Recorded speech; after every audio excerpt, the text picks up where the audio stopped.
தேவனுடைய பிள்ளைகளாக வளரும் நாம் இந்த உலகத்திலே இயேசு கிறிஸ்து எதற்காக பிறந்து வளர்ந்தாரோ அந்த வாழ்க்கை போலத்தான் நாமும் வாழும்படி அழைக்கப்பட்டிருக்கிறோம் என்பதை அறிந்து கொள்வது நல்லது.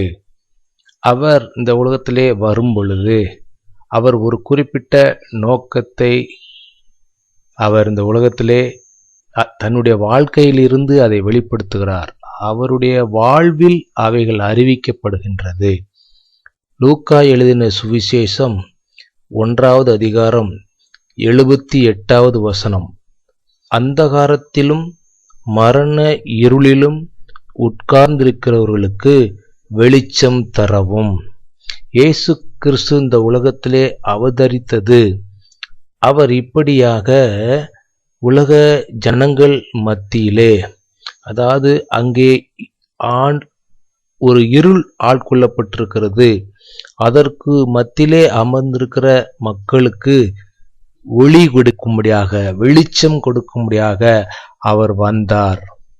நீங்களும் நானும் ஒரு மறுபிறப்பை அடைந்ததே அந்த இயேசு கிறிஸ்து எப்படி தன்னுடைய வாழ்வின் மூலமாக ஒரு வெளிச்சத்தை இருளிலே, இக்கட்டிலே, அந்தகாரத்திலே, கட்டுகளுக்கு உள்ளாக இருக்கிற அந்த ஜனங்களுக்கு அவர்களை விடுவிக்கவும் அவர்களுக்கு வெளிச்சம் கொடுக்கவும் அவர் வந்து வாழ்ந்தார் என்பது உண்மையோ, அதுபோலத்தான் நாம் இந்த உலகத்திலே நம்மை சுற்றி இருக்கிற ஜனங்கள் அவர்கள் நம்முடைய அறிவுக்கு எட்டினபடி இருளிலும் அந்தகார கட்டுகளிலும் அவர்கள் மயங்கி இருக்கிறதை நாம் நம்முடைய வாழ்க்கையிலே காண்கிறோம். இது கண்கூடாக நம்முடைய வாழ்க்கையிலே காணப்படுகிற ஒரு விஷயம்.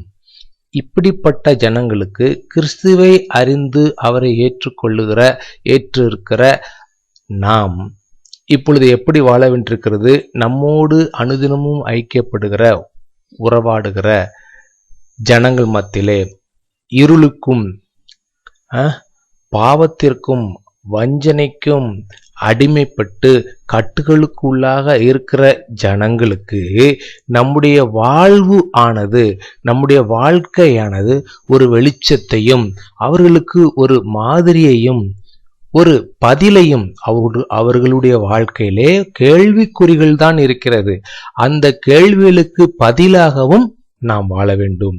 அதாவது அதை எப்படியாக சொல்ல முடிகிறது? அநேக ஜனங்கள் இருளுக்குள் இருக்கிறார்கள், அவர்கள் வெளிச்சத்திலே வருவதற்கு என்னுடைய வாழ்வு, உங்களுடைய வாழ்வு அமைய வேண்டும் என்பதுதான் இந்த செய்தியின் சாரம்.